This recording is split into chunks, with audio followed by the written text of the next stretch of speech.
تو وہاں پر یہی ہوا کہ زرداری صاحب کو وہاں دوسرے لوگ مل گئے، اس لیے ایم کیو ایم کی ان کو ضرورت نہیں محسوس ہو رہی، کیونکہ ایم کیو ایم میئر کا مطالبہ کر سکتی ہے، ایم کیو ایم گورنر کا مطالبہ کر سکتی ہے، ایم کیو ایم بلدیاتی سیٹ اپ میں جو ہے وہ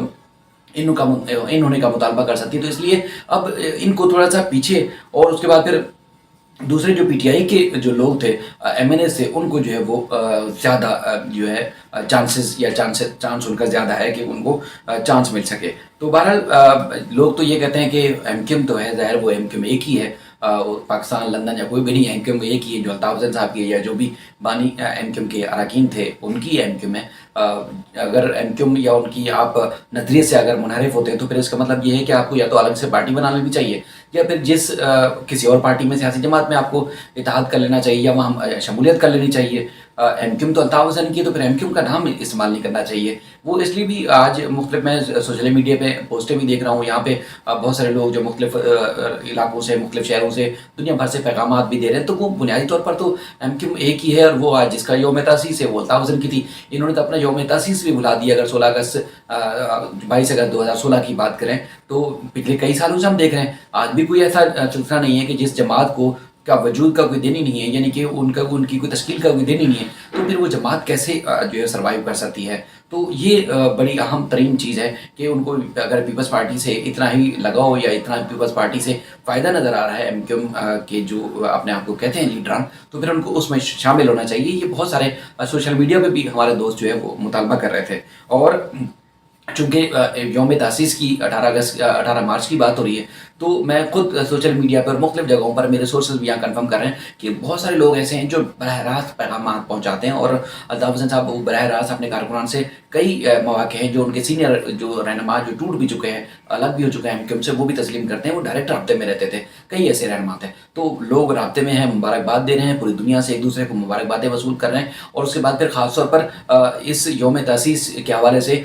مختلف جگہوں پر سرپرائز طور پر تقریبات کا انعقاد کیا گیا ہے، اور کیک بھی کاٹے گئے ہیں اپنے مطلب اس خاص دن کو سیلیبریٹ کیا جا رہا ہے. یہ انتہائی بڑی اور ایک اہم بات ہے کہ یہ دن جو ہے وہ ان کے کارکن بھولے نہیں ہیں، کیونکہ یوم تاسیس ہے. تو اس کے بعد پھر اب جو دیگر جو لوگ ٹوٹ چکے ہیں اس کے حوالے سے ایک ایم کیو ایم کی جانب سے ایک پیغام بھی جاری کیا گیا ہے. اس میں خاص طور پر ایک شعر کی شکل میں انہوں نے کہا ہے کہ ان کا جو یوم تاسیس ہے 38واں، اور اس سلسلے میں انہوں نے کہا کہ اپنے مرکز سے جو دور نکل جائیں گے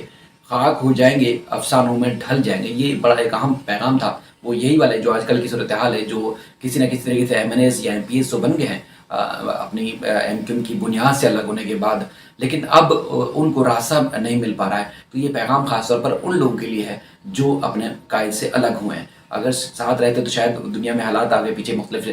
سیاسی نظریات کی یا سیاسی اختلافات بھی ہوتے رہتے ہیں، تو شاید آج اس طرح دھکے نہ کھانے پڑتے جس طرح بانی سے الگ ہونے کے بعد ان کو دھکے کھانے پڑ رہے ہیں. بہت سارے دوست ہمارے ناراض ہوتے ہیں کہ یار اس طرح کی باتیں کیوں کرتے ہیں. بات یہ ہے کہ جو حقائق ہیں، فیکٹس ہیں، میں ہوں یا کوئی اور بھی ہو تو یہی باتیں آپ سے کرے گا. باقی جو ڈرتے ہیں شاید وہ بات نہیں کرتے. ہمیں حقائق سے بتانا لوگوں کو اچھا لگتا ہے، تو اس لیے زندگی کی پرواہ نہیں کرتے. ہزاروں بلکہ لاکھوں لوگ ایسے ہیں جو آج اس دن کو سیلیبریٹ کر رہے ہیں اور وہ خبر نظر نہیں آ رہی ہے آپ کو، اس لیے کہ آپ کو خود اندازہ ہے بہت ساری چیزوں کا. اچھا، بہرحال گورنر راج کے حوالے سے بات کر رہے ہیں. شیخ رشید صاحب نے کوشش کی خاص طور پر وزیر اعظم کو قائل کرنے کے حوالے سے کہ سندھ میں گورنر راج لگایا جائے. گورنر راج لگانے میں رکاوٹ کیا ہے؟ خاص طور پر دیکھیں وجوہات جو ہے اس میں آئین کا آرٹیکل 232 اور 234 کے حوالے سے خاص طور پر تذکرہ آتا ہے. جو قانونی ماہرین ہیں وہ بھی یہی بتاتے ہیں کہ صوبے میں جو افراتفری ہو، بیرونی جو ہے وہ کسی طریقے سے صوبے میں جارحیت کا خطرہ ہو، یا پھر آپ کو ایسا لگے کہ کچھ ناگہانی آفت ہو چکی ہے یا حالات جو ہے اس قدر ناگزیر ہو چکے ہوں صوبے میں، تو اس کے بعد پھر وزیر اعظم پاکستان اپنا آپ کے جو صدر پاکستان ہیں وہ ایمرجنسی کا نفاذ کرتے ہیں حالات خراب ہونے کے بعد. تو اس کے بعد پھر قومی اسمبلی اور اس کے علاوہ سینٹ سے اس کی توثیق لی جاتی ہے، یعنی کہ کنفرمیشن لی جاتی ہے. اچھا، اس کے بعد پھر کوئی ایسے ہی حالات کچھ اس طرح کے خطرناک ہو چکے ہوں کہ پھر آپ کی صوبائی اسمبلی کوئی قرارداد پیش کرے، تو اس کے بعد پھر یا گورنر کوئی رپورٹ ایسی جو ہے وہ وفاق کو بھیجیں جس سے یہ ثابت ہو سکے کہ صوبے میں حالات بہت زیادہ خراب ہیں، تو اس لیے گورنر راج لگایا جائے. لیکن یہ ساری صورتیں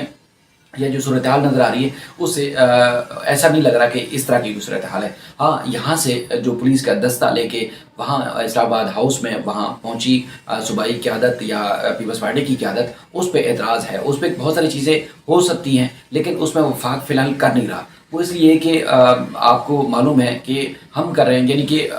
ایک وہ کہتے ہیں کہ اکثر ہم لڑائی جھگڑوں میں دیکھتے ہیں کہ ہاں میں بدماشی کر رہا ہوں، کرنا ہے جو کر لو۔ تو پیپلز پارٹی یا نون لیگ کے ہمارے جو لیڈران ہیں وہ یہ کر رہے ہیں کہ ہاں ہم بدماشی کر رہے ہیں، کرنا تو جو کر لو۔ تو اب اس ساری یعنی کہ اگر کوئی اقدام اٹھاتے ہیں تو اس کا رد عمل اس قسم کا سخت آ رہا ہے، تو اسی وجہ سے وزیر اعظم جو ہے وہ کیونکہ کوئی رسک نہیں لینا چاہ رہے ہیں، کیونکہ اس لیے بھی رسک نہیں لینا چاہ رہے کہ اٹارنی جنرل پاکستان سے جب ہماری ملاقات ہوئی تو وہ کہتے ہیں کہ میں نے وزیر اعظم کو وہ چیزیں بتائی ہیں جو ان کا جو ان کے خلاف جو تحریک عدم اعتماد ہے وہ ڈیفیوز ہو جائے گی، یعنی کہ وہ فیل ہو جائے گی۔ وہ ایسی چیزیں میں بتا چکا ہوں۔ انہوں نے کہا کہ وزیر اعظم پاکستان وہ بالکل جو آخری ایک کہتے ہیں نا کہ آخری گیند ہوگی، ان کا آخری گیند وہی ہوگی، آخری ایک جو ان کا جو ایک تیر ہوگا یا ہتھیار ہوگا وہی ہوگا۔ اس سے پہلے بہت ساری چیزیں ہیں، یعنی کہ جو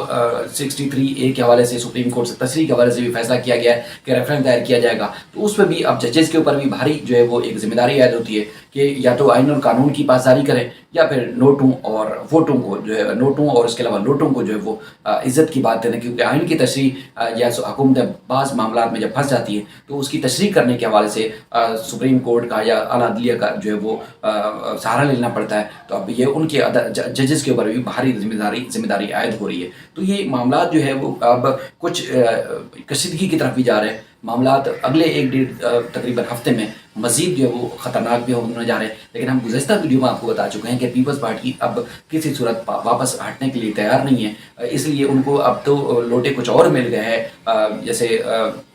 جو MNAs ہیں پیپلز پارٹی میں شامل ہونے والے، وہ پیپلز پارٹی میں جو آئے ہیں جو PTI کے ٹکٹ پہ الیکشن لڑے تھے، اس لیے اتحادیوں کو انہوں نے رد کرنے کا فیصلہ کیا ہے، اور فیصلہ کیا ہے کہ اب PTI کے کیونکہ لوگ ان کے سامنے آ چکے ہیں، ان کے پاس آ چکے ہیں، چاہے وہ ان کو رقم دینی پڑی ہو یا کچھ، تو اس پہ جو ہے وہ زیادہ ریلائی کر رہے ہیں، اور اب ان کا یہ تو حتمی فیصلہ ہے کہ ابھی نہیں تو کبھی نہیں، تو لہٰذا بھرپور طریقے سے اس مہم میں وہ کام کرنے جا رہے ہیں۔ تو بہرحال کسی اور ویڈیو کے ساتھ آپ کی خدمت میں پھر حاضر ہوں گے، جو بھی فردر اپڈیٹس ہوں گے اپنا خیال رکھیے گا۔ اللہ حافظ۔